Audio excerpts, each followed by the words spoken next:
10ஆம் வகுப்பு இயல் 1 அமுத ஊற்று அன்னை மொழியே என்னும் பாடம். அன்னை மொழியே அழகார்ந்த செந்தமிழே முன்னைக்கும் முன்னை முகிழ்ந்த நறுங்கனியே என்ற பாடல் வரி இடம்பெற்ற நூல் எது?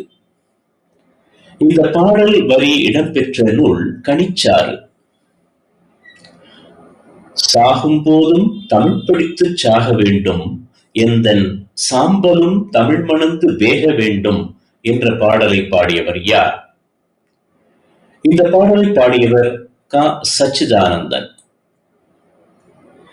மகபுகு வஞ்சி என்ற நூலின் ஆசிரியர் யார்?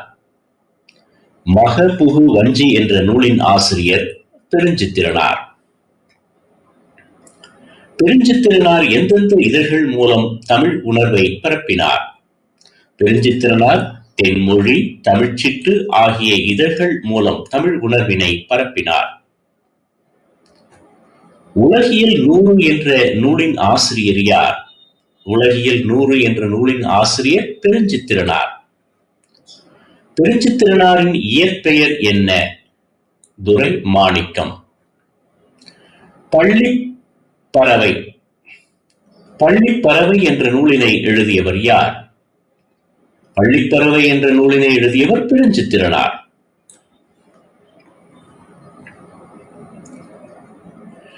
பாவிய கொத்து என்ற நூலினை எழுதியவர் யார்? பாவிய கொத்து என்ற நூலினை எழுதியவர் பெருஞ்சித்திரனார். நூலாசிரியம் என்ற நூலினை எழுதியவர் யார்? நூலாசிரியம் என்ற நூலினை எழுதியவர் பெருஞ்சித்திரனார். பெருஞ்சித்திரனாரின் எந்த நூல் தமிழுக்கு கருவூலமாக அமைந்தது? திருக்குறள் பொருளுரைதான் தமிழுக்கு கருவூலமாய் அமைந்தது. தென்னன் மகளே திருக்குறளின் மான் புகழே என்ற பாடலில் தென்னன் என்ற சொல் எந்த மன்னனை குறிக்கிறது? பாண்டிய மன்னனை குறிக்கிறது. என்சுவை என்பது என்ற நூலின் ஆசிரியர் யார்? என்சுவை என்பது என்ற நூலின் ஆசிரியர் பெருஞ்சித்திரனார். கனிச்சாறு என்ற நூலின் ஆசிரியர் யார்? கனிச்சாறு என்ற நூலின் ஆசிரியர் பெருஞ்சித்திரனார். முதல் இயலிலே 2ஆம் பாடம் பாவாணர் பார்வையில் தமிழ்ச்சொல் வளம். நாடும் மொழியும் நமது இரு கண்கள் என்றவர் யார்? பாரதியார். திராவிட மொழிகளின் ஒப்பியல் இலக்கணம் என்ற நூலினை எழுதியவர் கால்டுவெல்.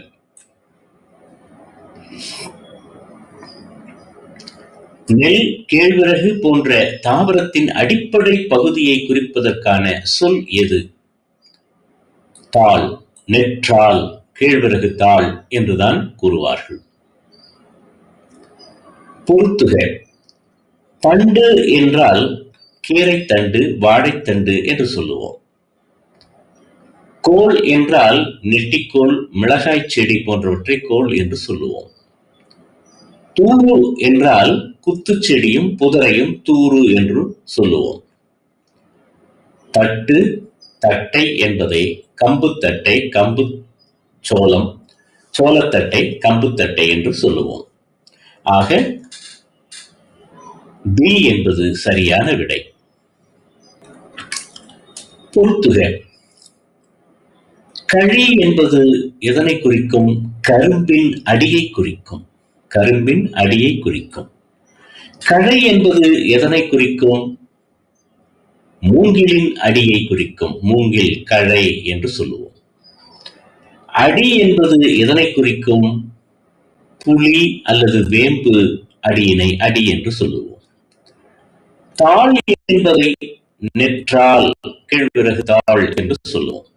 ஆக சி என்பது சரியான விடை.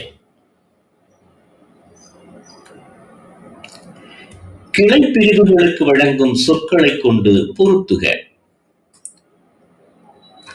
கவையின் பிரிவு கொம்பு என்று சொல்லப்படும். கொம்பின் பிரிவு கிளை என்று சொல்லப்படும். கிளையின் பிரிவு சினை என்று சொல்லப்படும். சினையின் பிரிவு போத்து என்று சொல்லப்படும். ஆக ஏ என்பது சரியான விடை. காய்ந்த தாவரத்தின் பகுதிகளுக்கு வழங்கும் சொற்களை பொருத்துக. சுள்ளி என்பது காய்ந்த கழிகளை குறிக்கும். விறகு என்பது காய்ந்த கொம்பும் கவையும் அடியும் குறிக்கும். வெங்கழி என்பது காய்ந்த சிறு கிளையை குறிக்கும். கட்டை என்பது காய்ந்த குச்சியை குறிக்கும். ஆக டி என்பது சரியான விடை. தாவரத்தின் இலை வகைகளை குறிக்கும் சொற்களை பொருத்துக. தோகை என்று கம்பு, சோளம் முதலியவற்றின் இலைகளை தோகை என்று நாம் அழைப்போம்.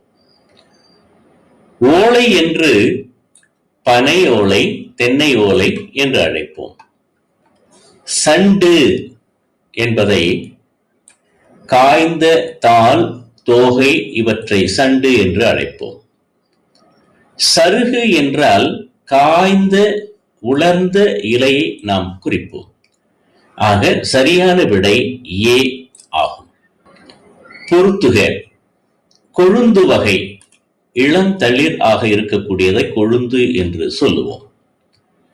இதில் துளிர் அல்லது தளிர் என்பதை நெல் அல்லது புல்லினை சொல்லுவோம். புற்றளிர், நெல் தளிர், நெல் துளிர், துளிர் விட்டது என்று சொல்லுவோம். முறி அல்லது கொழுந்து இவற்றை புலி அல்லது வேம்பினுடைய கொழுந்தினை சொல்லுவோம். குருத்து என்பது சோளக்குருத்து, கம்பங்குருத்து, தென்னை குருத்து, பனை குருத்து என்று இவற்றை குருத்து என்று சொல்லுவோம். கொழுந்தாடை, கரும்பினுடைய நுனிப்பகுதியை நாம் கொழுந்தாடை என்று சொல்லுவோம். ஆக ஏ என்பது சரியான விடை. பூவின் நிலைகளை குறிக்கும் சொற்களை கொண்டு பொருத்துக. பூவினுடைய தோற்ற நிலையை எவ்வாறு குறிப்போம்? பூவினுடைய தோற்ற நிலையை அரும்பு என்று சொல்லுவோம். பூ விரியத் தொடங்கும் நிலையை எவ்வாறு சொல்லுவோம்? போது என்று சொல்லுவோம். ஒரு பூ வாடிய நிலையை நாம் எவ்வாறு சொல்லுவோம்? செம்மல் என்று சொல்லுவோம். பூ கீழே விழுந்து விட்டால் அந்த நிலையை வி என்று சொல்லுவோம். ஆக சரியான விடை சி என்பது சரியான விடை. தமிழாசிரியர் நூலாக்கப் பணிகளை விரும்பி செய்பவர் சொல்லாராய்ச்சியில் பாவாணரும் வியந்த பெருமகன் யார் என்றால் இரா இளங்குமரனார். திருச்சிராப்பள்ளிக்கு அருகில் அமைந்துள்ள அல்லூரில் திருவள்ளுவர் தவச்சாலை என்று நிறுவியவர் இளங்குமரனார். பாவாணர் நூலகம் ஒன்றை உருவாக்கியவர் இளங்குமரனார் தான். தமிழகம் முழுவதும் திருக்குறள் சொற்பொழிவுகளை வழங்கி வருபவர், தமிழ் வழி திருமணங்களை நடத்தி வருபவர் இளங்குமரனார். விழிகளை இழக்க நேரிட்டால் கூட தாய் தமிழினை இழந்துவிடக் கூடாது என்று எண்ணியவர் இளங்குமரனார். இப்படி இளங்குமரனார் பல நூல்களை எழுதியிருக்கின்றார். அவர் எழுதிய நூல்கள் எவை என்று சொல்லலாம். இலக்கண வரலாறு, பாவாணர் வரலாறு, குண்டலகேசி உரை, யாப்பருங்கல உரை, தமிழிசை இயக்கம், தனித்தமிழ் இயக்கம் மேற்கூறிய அனைத்துமே இளங்குமரனாரால் எழுதப்பட்ட நூல்கள்.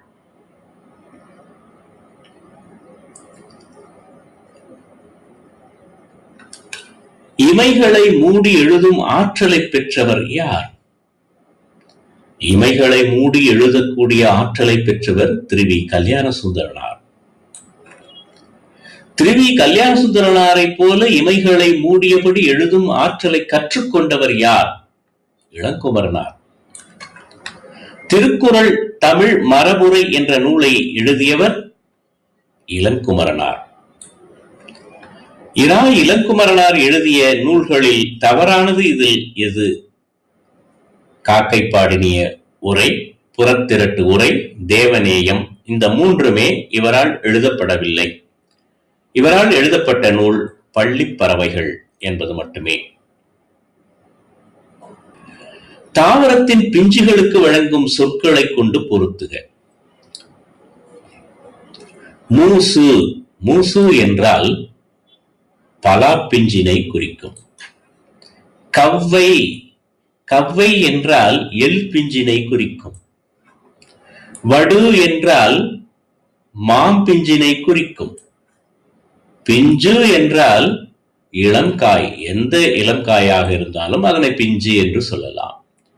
எனவே சரியான விடை பி.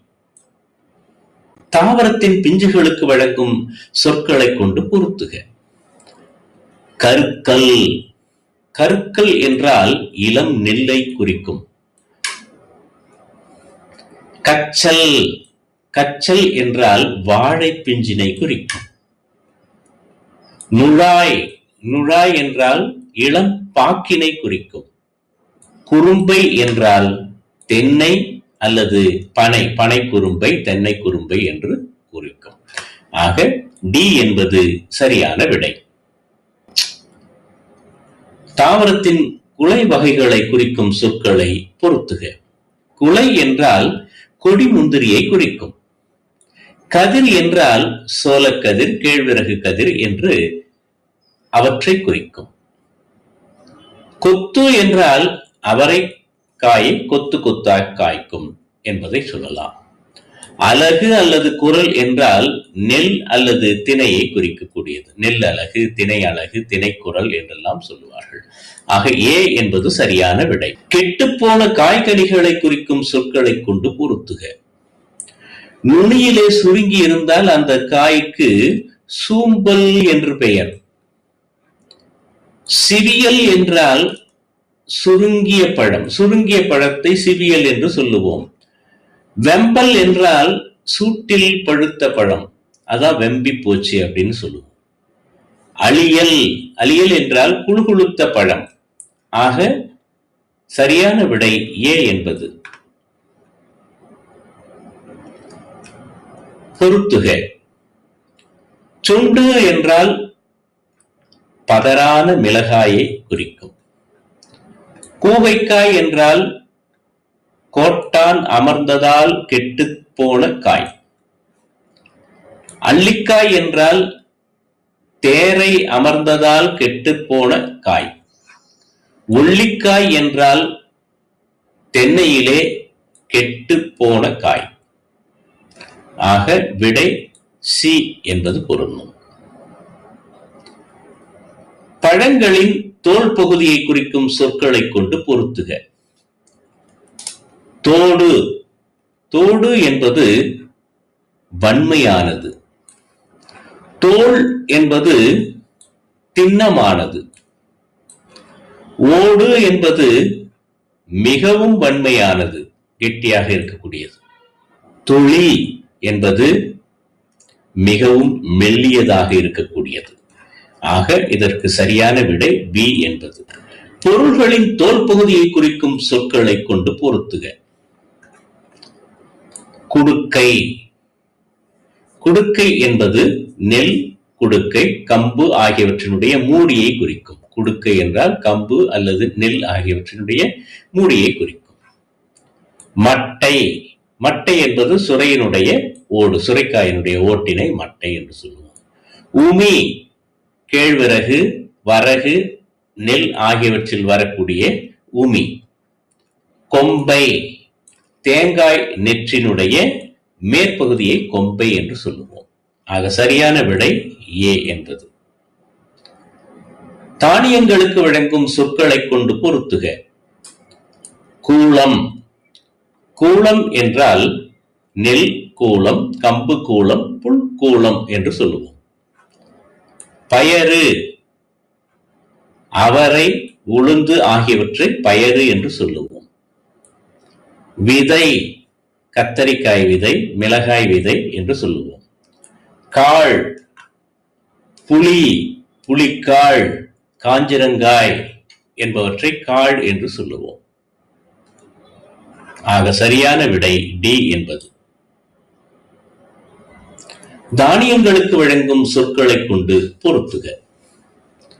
முத்து, ஆமணக்கு அல்லது வேம்பு இவற்றினை நாம் முத்து என்று சொல்லுவோம். கொட்டை, மாங்கொட்டை, பனைக்கொட்டை என்றெல்லாம் சொல்லுவோம். தேங்காய், தென்னை என்பதை சொல்லுவோம். முதிரை, அவரை அல்லது துவரையை முதிரை என்று சொல்லுவோம். ஆக சரியான விடை ஏ என்பது. தாவரத்தினுடைய இளம் பருவத்திற்கான சொற்களை கொண்டு பொருத்துக. நாற்று, நாற்று என்பது நெல் நாற்று, கத்தரி நாற்று என்று சொல்லுவோம். கன்று, மாங்கன்று, புளியங்கன்று, வாழைக்கன்று என்று சொல்லுவோம். குருத்து, வாழை குருத்து என்று சொல்லுவோம். பிள்ளை, தென்னம்பிள்ளை என்று சொல்லுவோம். ஆக சரியான விடை டி என்பது. தாவரத்தின் இளம் பருவத்திற்கான சொற்களை கொண்டு பொருத்துக. குட்டி, குட்டி என்பது விழாவினுடைய இளநிலையை குறிக்கும். வடலி அல்லது மடலி, வடலி அல்லது மடலி என்பது பனையினுடைய இளநிலையை குறிக்கும். பைங்கூழ், பைங்கூழ் என்பது நெல், சோளம் ஆகியவற்றினுடைய பசும் பயிர்களை, இளம் பயிர்களை குறிக்கும். நாற்று, நெற்பயிரினுடைய இளநிலையை நாற்று, நெல் நாற்று என்று சொல்லுவோம். ஆக சரியான விடை ஏ என்பது. இலையை குறிக்கும் ஆங்கில சொல் எது? லீஃப். இலையை குறிக்கும் தமிழ் சொற்கள் எது என்றால் தாள், இலை, தோகை, ஓலை ஆகிய அனைத்துமே இலையை குறிக்கக்கூடிய தமிழ் சொற்கள். வெவ்வேறு நிலைகளிலே குறிக்கக்கூடிய சொற்கள், இலையை குறிக்கக்கூடிய சொற்கள் தமிழ் சொற்கள். மேற்கூறிய அனைத்தும் தான் சரியான விடை. கோதுமையின் வகைகள் எவை? சம்பா கோதுமை, குண்டு கோதுமை, வார்கோதுமை. இந்த மூன்றுமே கோதுமையின் உடைய வகைகளை சாரும். எனவே அனைத்தும் சரி என்பதுதான் பொருத்தமுடையது. சம்பானில் எத்தனை வகைப்படும்? சம்பானில் 60 வகைகள் உள்ளன. ஒரு மொழிக்காக உலக மாநாடு நடத்திய முதல் நாடு எது? மலேசிய நாடுதான் ஒரு மொழிக்காக முதல் உலக மாநாடு நடத்தியது. மொழி ஞாயிறு என்று அழைக்கப்பட்டவர் யார்? தேவநேயப்பாவாணர். அவர்தான் மொழி ஞாயிறு என்று அழைக்கப்பட்டவர். தமிழ் சொல் வளம் என்னும் கட்டுரை எந்த நூலிலிருந்து எடுக்கப்பட்டது? தேவநேயப்பாவாணரின் சொல்லாய்வு கட்டுரையிலிருந்து எடுக்கப்பட்டதுதான் தமிழ் சொல் வளம் என்னும் கட்டுரை. தமிழ் சொற்பிறப்பியல் அகரமுதலி திட்ட இயக்குநராக பணியாற்றியவர் தேவநேயப்பாவாணர். உலக தமிழ்க் கழகத்தை நிறுவி அதன் தலைவராக இருந்தவர் தேவநேயப்பாவாணர். கடல் கடந்து முதலில் அச்சேறிய மொழி தமிழ் மொழிதான். தமிழ் மொழிதான் கடல் கடந்து முதலில் அச்சேறியது. போர்ச்சுகீசு நாட்டினுடைய தலைநகர் எது? போர்ச்சுகீசு நாட்டினுடைய தலைநகர் லிஸ்பன். கார்டிலா என்னும் நூல் முதலில் தமிழ் மொழியில் மொழிபெயர்க்கப்பட்ட ஆண்டு 1554. ரோமன் வடிவில் அச்சிடப்பட்ட கார்டிலா என்ற நூலின் முழு பெயர் என்ன என்றால் கார்டிலா டி லிங்கோ தமிழ் இ போர்ச்சுகீஸ். கார்டிலா என்ற நூல் எந்த வண்ணங்களில் மாறி மாறி நேர்த்தியாக அச்சிடப்பட்டது? கருப்பு, சிவப்பு ஆகிய வண்ணங்களில் நேர்த்தியாக அச்சிடப்பட்ட நூல் கார்டிலா. இந்திய மொழிகளிலேயே மேலை நாட்டு எழுத்துறவில் முதலில் அச்சேறிய மொழி எது? இந்திய மொழிகளிலேயே மேலை நாட்டு எழுத்துருவில் முதலில் அச்சேறிய மொழி தமிழ் மொழி. சொல்லுதல் என்பதற்கு உரிய சொல் பேசுதல், விளம்புதல், செப்புதல், உரைத்தல், கூறல், இயம்பல், மொழிதல் ஆகிய அனைத்துமே சொல்லுதல் என்பதற்கு பொருத்தமுடைய பொருளாகும்.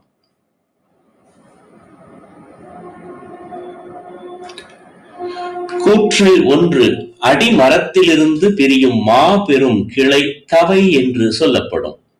கூற்று 2. போது என்பது பூ விரியத் தொடங்கும் நிலையை குறிக்கும். கூற்று 1 மற்றும் கூற்று 2 சரியானவை. எனவே ஏ என்பது சரியான விடை. கூற்று 1. திருவிக்கா போல் இமைகளை மூடியபடி எழுதும் ஆற்றலை கற்றுக்கொண்டவர் இளங்குமரனார். கூற்று 2. திருக்குறள் தமிழ் மரபுரை என்ற நூலினை எழுதியவர் இளங்குமரனார். இந்த 2 கூற்றிலே கூற்று 1 மற்றும் கூற்று 2 ஆகிய இரண்டும் சரியானது. எனவே ஏ என்பது சரியான விடை. காலக்கணிதம் கண்ணதாசன். கவிஞன் யானோர் காலக்கணிதம் என்ற பாடலின் ஆசிரியர் கண்ணதாசன். கண்ணதாசனுடைய இயற்பெயர் முத்தையா. கண்ணதாசனின் பிறந்த இடமான சிறுகூடல்பட்டி எந்த மாவட்டத்தில் அமைந்திருக்கிறது? சிவகங்கை மாவட்டத்தில் அமைந்திருக்கிறது. கண்ணதாசனின் பெற்றோர்கள் யார்? சாத்தப்பன், விசாலாட்சி ஆகியோர்தான் கண்ணதாசனுடைய பெற்றோர்கள். கலங்காதிரு மனமே என்கின்ற பாடலை கண்ணதாசன் எழுதி திரைப்பட பாடல் ஆசிரியராக ஆன ஆண்டு எது என்றால் 1949.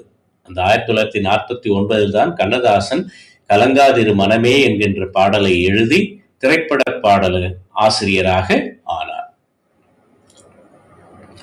திரைப்பட பாடல்கள் வழியாக எளிய முறையில் மெய்யியலை மக்களிடையே கொண்டு சேர்த்தவர் யார் என்றால் கண்ணதாசன்.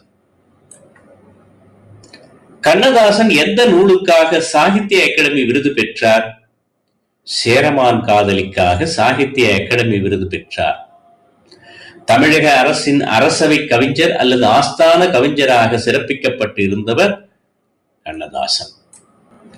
நதியின் பிழையென்று நறும்புணல் இன்மை அன்றே என்ற வரியை கூறியவர் யார் என்றால் கம்பனுடைய வரி. மாற்றம் என்பது மானிட தத்துவம், மாறும் உலகின் மகத்துவம் அறிவேன் என்ற பாடலை பாடியவர் கண்ணதாசன். நதி வெள்ளம் காய்ந்து விட்டால் நதி செய்த குற்றம் இல்லை, விதி செய்த குற்றம் இன்றி வேறு யாரம்மா என்ற பாடலினுடைய பாடல் வரியினுடைய ஆசிரியர் கண்ணதாசன். காலக்கணிதம் கவிதையில் இடம்பெற்ற தொடர் எது? இகழ்ந்தால் என் மனம் இறந்து விடாது என்கின்ற வரிதான் காலக்கணிதம் என்கின்ற கவிதையில் இடம்பெற்ற தொடர். புயலிலே ஒரு தோணி. 19ஆம் நூற்றாண்டின் தொடக்கத்தில் தமிழ் இனங்கள் குடியேறிய நாடு எது? மலேசியா, சிங்கப்பூர், இந்தோனேசியா ஆகிய 3 நாடுகளிலுமே தமிழ் இனங்கள் 19ஆம் நூற்றாண்டின் தொடக்கத்தில் குடியேறின. கப்பித்தான் என்பதனுடைய பொருள் என்ன? தலைமை மாலுமியைத்தான் கப்பித்தான் என்று அழைப்பர். தொங்கான் என்பதன் பொருள் என்ன? தொங்கான் என்றால் கப்பல் என்று பொருள். வட இந்திய பெருங்கடலில் உருவாகும் புயல்களுக்கு பெயர் வைக்கும் முறை எந்த ஆண்டு நடைமுறைக்கு வந்தது? 2000ஆவது ஆண்டுதான் வட இந்திய பெருங்கடலில் உருவாகக்கூடிய புயல்களுக்கெல்லாம் பெயர் வைக்கக்கூடிய முறை நடைமுறைக்கு வந்தன. புயல்களுக்கு பெயர் வைக்க 64 பெயர்களை பட்டியலிட்டுள்ள அமைப்பு எது? புதுதில்லி உலக வானிலை மண்டல சிறப்பு வானிலை ஆய்வு மையம் தான் புயல்களுக்கு பெயர் வைக்க 64 பெயர்களை பட்டியலிட்டுள்ளன.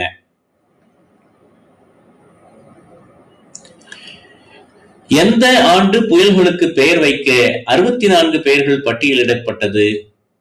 செப்டம்பர் 2004ஆம் ஆண்டுதான் புயல்களுக்கு பெயர் வைக்க வேண்டும் என்று எண்ணி 64 பெயர்களை பட்டியலிடப்பட்டன. புயலின் பெயர்களை எந்தெந்த நாடுகள் வழங்கியுள்ளது? வங்கதேசம், இந்தியா, மாலத்தீவுகள், மியான்மர், ஓமன், பாகிஸ்தான், இலங்கை, தாய்லாந்து ஆகிய அனைத்து நாடுகளும் மேற்கூறிய அனைத்து நாடுகளும் புயலின் பெயர்களை வழங்கியுள்ளன. புயல்களுக்கு வழங்கிய பெயர்களில் இன்னும் பயன்படுத்தப்படாத, இன்னும் வராத, பயன்படுத்தப்படாத பெயர்கள் என்னென்ன? சாகர் என்கின்ற புயலுடைய பெயர் இன்னும் வரவில்லை. புயலுக்கு இந்தியா கொடுத்த பெயர்களுள் இன்னும் வர இருப்பவை எவை? மேக், வாயு, சாகர் ஆகிய அனைத்துமே புயலுக்கு இந்தியா கொடுத்துள்ள பெயர்கள். இவை இன்னும் வரவில்லை, இனி வரலாம். கஜா புயலின் பெயரை வழங்கிய நாடு எது? இலங்கை தான் கஜா புயல். கஜா என்கின்ற புயலின் பெயரை வழங்கிய நாடு இலங்கை. பெய்டி என்ற புயலின் பெயரை வழங்கிய நாடு தாய்லாந்து. வங்கக்கடலில் வீசும் புயல் எப்படி அழைப்பர்? இடம்புரி புயல் என்று அழைப்பர். வங்கக்கடலில் வீசும் இடம்புரி புயல்கள் எந்த நாடுகளை தாக்கும்? அமெரிக்கா, சீனா, ஜப்பான் அனைத்தும், இந்த 3 நாடுகளையும் தாக்கக்கூடியதாக இருக்கும்.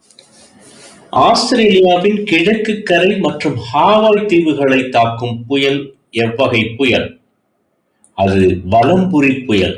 வலம்புரி புயல்கள் தான் ஹாவாய் தீவுகளை தாக்கக்கூடிய புயல்கள்.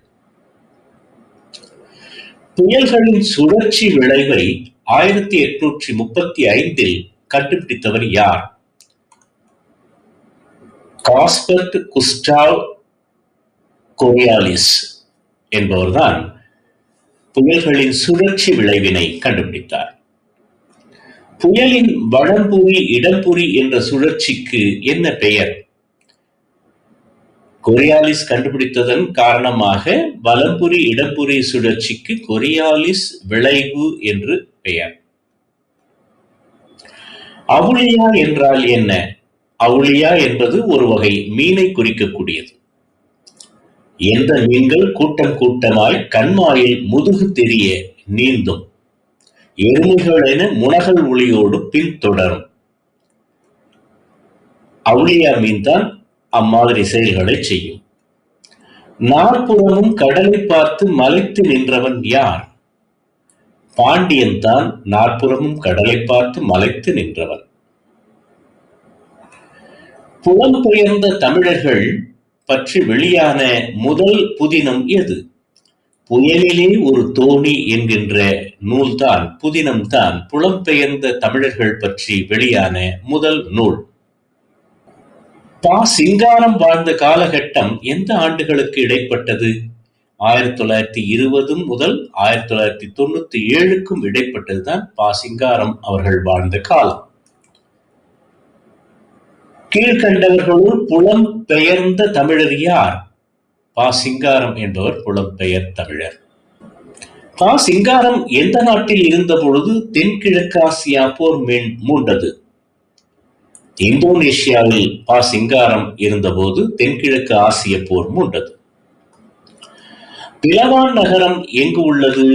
பிலவான் நகரம் இந்தோனேஷியாவில் உள்ளது. கடற்கூத்து என்னும் அத்தியாயம் எந்த நூலில் இருக்கிறது? பா. சிங்காரம் அவர்கள் எழுதிய புயலிலே ஒரு தோணி என்கின்ற நூலிலேதான் கடற்கூத்து என்னும் அத்தியாயம் காணப்படுகிறது. பா. சிங்காரம் எந்த தமிழ் இதழில் பணியாற்றினார்? தினத்தந்தி இதழில்தான் பா. சிங்காரம் அவர்கள் தமிழ் இதழில் பணியாற்றினார். பா. சிங்காரம் தன் சேமிப்பான 7.5 லட்சம் ரூபாயை மாணவர்களின் எந்த வளர்ச்சிக்காக வழங்கினார்? கல்வி வளர்ச்சிக்காக தன்னுடைய சேமிப்பான 7.5 லட்சம் ரூபாயை மாணவர்களுக்காக வழங்கினார். பல்பழ பலவின் பயங்கெழு கொள்ளி என்கின்ற பாடல் இடம்பெறும் நூல் எது? அகநானூறு. கொல்லிமலை எந்த மாவட்டத்தில் உள்ளது? கொல்லிமலை சிவகங்கை மாவட்டத்தில் உள்ளது. எழுத்து சொல். ஒரு மொழியை தெளிவாக பேசவும் எழுதவும் உதவுவது இலக்கணம். சார்பெழுத்துக்கள் எத்தனை வகைப்படும்? 10 வகைப்படும். அளவெடுத்தல் என்பதன் பொருள் நீண்டு ஒழித்தல் என்பதுதான் அளவெடுத்தல் என்று சொல்லப்படுகிறது. பேச்சு வழக்கில் சொற்களை நீட்டி ஒழித்து பேசும் பொழுது உணர்வுக்கும் இனிய ஓசைக்கும் இடையே அம்மா, தம்பி என்பது பயன்படுவது போல இருப்பதுதான் அளவெடுத்தல் என்று சொல்லுவோம். பா. சிங்காரம் அவர்கள் சிவகங்கை மாவட்டத்தில் எங்கு பிறந்தார்? சிவகங்கை மாவட்டத்தில் சிங்கம் புணரி என்கின்ற ஊரிலே பிறந்தவர்தான் பா. சிங்காரம் அவர்கள். உயிர் நெட்டெழுத்துக்கள் தத்தம் அளவில் நீண்டு ஒலிப்பதை உயிரளபடை என்று அழைப்போம். உயிரளபடை எத்தனை வகைப்படும்? 3 வகைப்படும். இவற்றுள் உயிரளபடை எவை? செய்யுளிசை அளபடை, இன்னிசை அளபடை, சொல்லிசை அளபடை ஆகிய அனைத்துமே உயிரளபடைக்குள் அடங்கும். செய்யுளில் ஓசை குறையும் பொழுது அதனை நிறைவு செய்ய நெட்டெழுத்துக்கள் அளவெடுத்தலை என்ன அளபடை என்று சொல்லுவர்? செய்யுளிசை அளபடை என்பர். இசை நிறை அளபடை என அழைக்கப்படுவது செய்யுளிசை அளபடையைத்தான் இசை நிறை அளபடை என்று அழைப்போம். இசை நிறை அளபடைக்கு எடுத்துக்காட்டு ஓதல் வேண்டும் நல்ல படாபறை உறார்க்கு உர்நோய் மேற்கூறிய அனைத்தும் இசை நிறை அளபடைக்கு எடுத்துக்காட்டாகும். செய்யுளில் ஓசை குறையாத இடத்திலும் இனிய ஓசைக்காக அளவெடுப்பது என்ன அளபடை? இன்னிசை அளபடை. கெடுப்பதும் கெட்டார்க்கு சார்வாய் மற்றங்கே எடுப்பதும் எல்லாம் மழை என்ற குறளில் இடம்பெற்றுள்ள அளபடை இன்னிசை அளபடை.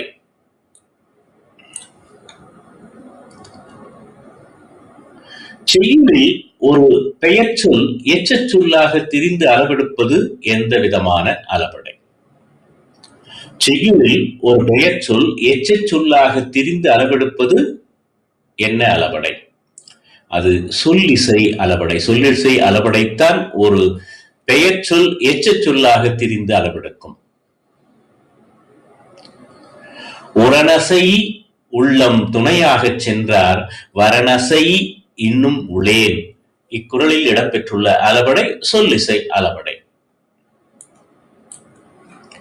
உரனசை என்னும் பெயர் சொல்லை வினையெச்சமாக மாற்ற கிடைப்பது உரனசை. நசை என்பதன் பொருள் விருப்பம். ஒற்றளபடையில் எத்தனை எழுத்துக்கள் அளவெடுக்கும்? 11 எழுத்துக்கள் ஒற்றளபடையில் அளவெடுக்கும்.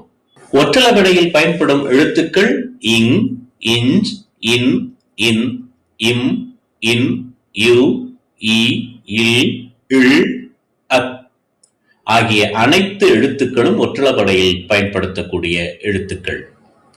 ஒற்றளபடையில் அளவெடுக்காத மெய் எழுத்துக்கள் எவை? இக், இச், இத், இப், இல், இர், இட், இர் ஆகிய அனைத்தும் அளவெடுக்காத மெய்யெழுத்துக்கள். ஒற்றளபடையில் அளவெடுக்காத மெய்யெழுத்துக்கள். ஒரு எழுத்து தனித்தோ பல எழுத்துக்கள் சேர்ந்தோ பொருள் தரும் வகையில் அமைவது சொல் என்று அழைக்கப்படும். கீழ்கண்ட கூற்றுகளில் சொல் என்பதற்கு சரியானவை எது? இரு திணை 5 பால்களையும் குறிக்கும். 2 திணைகளையும் 5 பால்களையும் குறிக்கும். 3 வகை இடங்களிலும் வரும். உலக வழக்கிலும் செய்யுள் வழக்கிலும் வரும். வெளிப்படையாகவும் குறிப்பாகவும் விளங்கும். ஆக இந்த 3மே சரியான விடையாகும். சொல் என்பதற்கு சரியான விடை இந்த 3ம். மொழியின் 3 வகைகள் யாவை? மொழி, தொடர்மொழி, பொதுமொழி ஆகிய 3மே மொழியின் வகைகளாகும். ஒரு மொழி ஒரு பொருளெனவாம், தொடர்மொழி பல பொருளென, பொது இருமையும் ஏற்பன என்று கூறும் நூல் நன்னூல். நன்னூல் சூத்திரம் 260வது சூத்திரம் தான் இந்த மொழி. ஒரு மொழி ஒரு பொருளெனவாம், தொடர்மொழி பல பொருளென, பொது இருமையும் ஏற்பன என்பது. ஒரு சொல் தனித்து நின்று பொருள் தருவதை எவ்வாறு அழைப்பர்? தனிமொழி என்று அழைப்பர். தனிமொழிக்கு எடுத்துக்காட்டு கண், படி இவை தனிமொழிக்கு எடுத்துக்காட்டு. தனிமொழியை இப்படியும் அழைப்பர். பகாப்பதம் என்றும் அழைப்பர். 2 அல்லது அதற்கு மேற்பட்ட தனிமொழிகள் தொடர்ந்து வந்து பொருள் தந்தால் அது தொடர்மொழி என்று அழைக்கப்படும். தொடர்மொழிக்கு எடுத்துக்காட்டு கண்ணன் வந்தான், கண்ணன் வந்தான். 2 சொற்கள் சேர்ந்து வருவதால், 2 தனிமொழிகள் சேர்ந்து வருவதால் அது தொடர்மொழி என்று அழைக்கப்படுகிறது. தொடர்மொழியை இவ்வாறும் கூறுவர், பகுபதம். 2ஆக பிரிக்க முடியும், ஆகையினால் பகுபதம் என்று அழைப்பர். ஒரு சொல் தனித்து நின்று ஒரு பொருளையும் அச்சொல்லே பிரிந்து நின்று வேறு பொருளையும் தந்து தனிமொழிக்கும் தொடர்மொழிக்கும் பொதுவாக அமைவது எது என்றால் அதுதான் பொதுமொழி. பொதுமொழிக்கு எடுத்துக்காட்டு வேங்கை. வேங்கை என்பது வேகும் கை என்றும் சொல்லலாம், வேங்கை என்கின்ற விலங்கையும் சொல்லலாம். அதே போல எட்டு. எட்டு என்பது எண்ணையும் குறிக்கும், எல்லை உன் என்பதையும் குறிக்கும். ஆக பொதுமொழியாக இருக்கின்றது. இந்த வேங்கை, எட்டு ஆகியவை பொதுமொழியாக அமைந்துள்ளது. ஒரு வினை அல்லது செயலை குறிக்கும் பெயரானது எண், இடம், காலம், பால் ஆகியவற்றை குறிப்பாகவோ வெளிப்படையாகவோ உணர்த்தாமல் வரும் பெயர் தொழிற்பெயர். தொழிற்பெயர் என்பது ஒரு வினையை குறிக்கும் அல்லது செயலை குறிக்கும். எண், இடம், காலம், பால் ஆகியவற்றை குறிப்பாகவோ அல்லது வெளிப்படையாகவோ உணர்த்தாமல் வரக்கூடியதுதான் தொழிற்பெயர். ஈதல், யாருக்கு கொடுக்கறாங்க, எப்ப கொடுக்கறாங்க, எந்த இடத்துல கொடுக்கறாங்க, ஆண் கொடுத்தாதா பெண் கொடுத்தாதா எதுவுமே தெரியாத இருக்கிறது தான் தொழிற்பெயர். ஈதல், நடத்தல். வினையடியோடு விகுதி சேர்வதால் உருவாகும் தொழிற்பெயர் விகுதி பெற்ற தொழிற்பெயர். நடத்தல் என்ற தொழிற்பெயரின் வினையடி விகுதி என்ன? நட, தல் என்பதுதான் வினையடி. நட என்பது வினையடி, தல் என்பது விகுதி. வாழ்க்கை என்ற தொழிற்பெயரின் வினையடி விகுதியை காண்க. வாழ்க்கை என்பதிலே வாழ் என்பது வினையடி, கை என்பது விகுதி. ஆளல் என்ற தொழிற்பெயரில் வினையடி விகுதியை காண்க. ஆள் என்பது வினையடி, அல் என்பது விகுதி. ஒரே வினையடி பல விகுதியை ஏற்குமா? ஏற்கும். ஒரே வினையடி பல விகுதிகளை ஏற்கும். பின்வரும் வினையடிகளை விகுதிகளோடு இணைத்து தொழிற்பெயர்களாக ஆக்க வேண்டும். காண் என்பது காட்சி, காணுதல், காணல் என்பது. சிரி, சிரித்தல், சிரிக்காமை. படி, படித்தல், படிக்காமை. தடு, தடுத்தல், தடுக்காமை. ஆக இதற்கு சரியான விடை ஏ என்பது. எதிர்மறை தொழிற்பெயருக்கு எடுத்துக்காட்டு என்ன? நடவாமை. நடக்காமல் இருப்பதைத்தான் நாம் எதிர்மறை தொழிற்பெயராக சொல்லுவோம். அது நடவாமை. விகுதி பெறாமல் வினைப்பகுதியே தொழிற்பெயர் பெறுவதை எப்படி அழைப்பர்? விகுதி பெறாமல் வினைப்பகுதியே தொழிற்பெயராக வருவதை முதல்நிலை தொழிற்பெயர் என்று அழைப்பர். முதல்நிலை தொழிற்பெயருக்கு எடுத்துக்காட்டு தட்டு, உரை, அடி ஆகிய மூன்றுமே முதல்நிலை தொழிற்பெயருக்கு எடுத்துக்காட்டாகும். விகுதி பெறாமல் முதல்நிலை திரிந்து வரும் தொழிற்பெயரை எவ்வாறு அழைப்போம்? முதல்நிலை திரிந்த தொழிற்பெயர் என்று அழைப்போம்.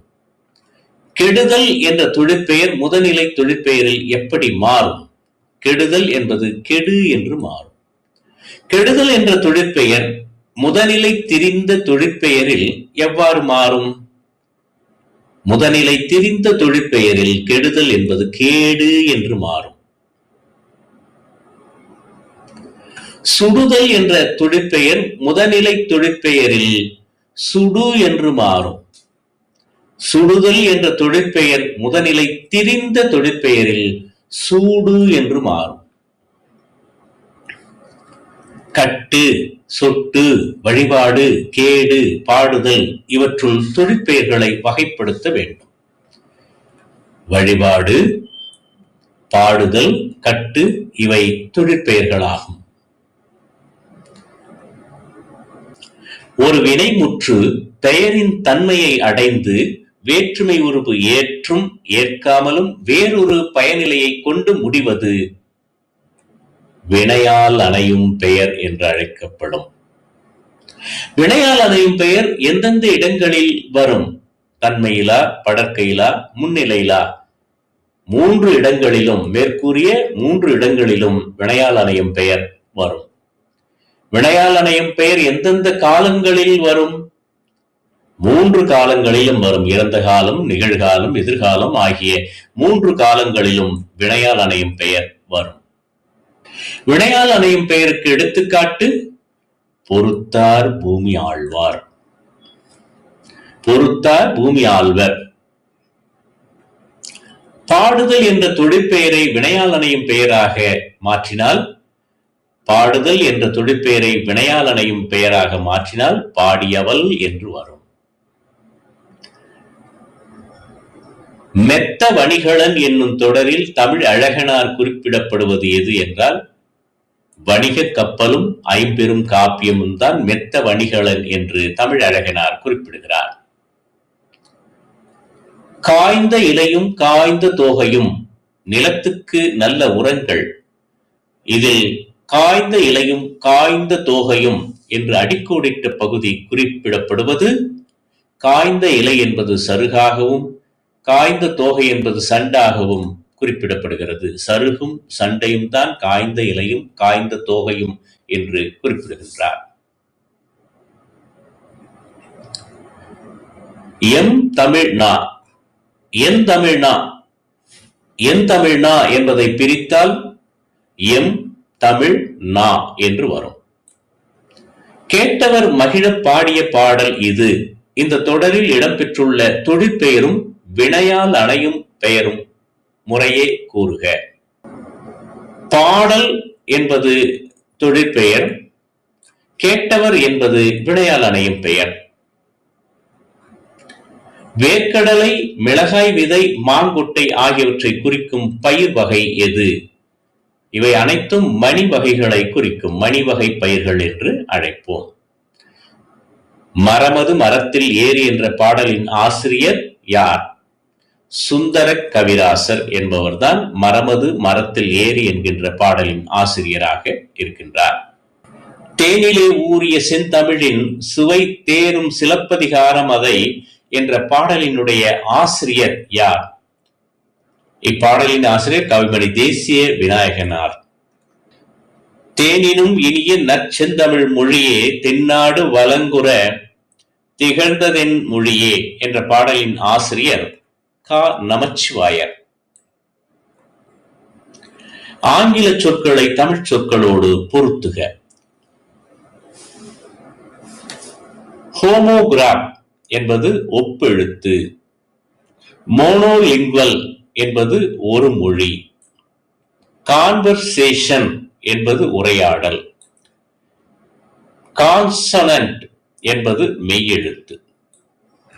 ஆக சரியான விடை டி என்பது குறிக்கும். நாம் ஏன் தமிழ் காக்க வேண்டும் என்ற நூலின் ஆசிரியர் யார்? நாம் ஏன் தமிழ் காக்க வேண்டும் என்ற நூலின் ஆசிரியர் சேதுமணி மணியன். தவறின்றி தமிழ் எழுதுவோம் என்ற நூலின் ஆசிரியர் மா. நன்னன். பச்சை நிழல் என்ற நூலின் ஆசிரியர் உதயசங்கர். கூற்று 1, செய்யுளில் ஓசை குறையும் பொழுது அதனை நிறைவு செய்ய நெட்டெழுத்துக்கள் அளவெடுப்பதை செய்யுளிசை அளபடை என்கிறோம். கூற்று 2, சொல்லிசை அளபடை இசை நிறை அளபடை எனவும் அழைக்கப்படுகிறது.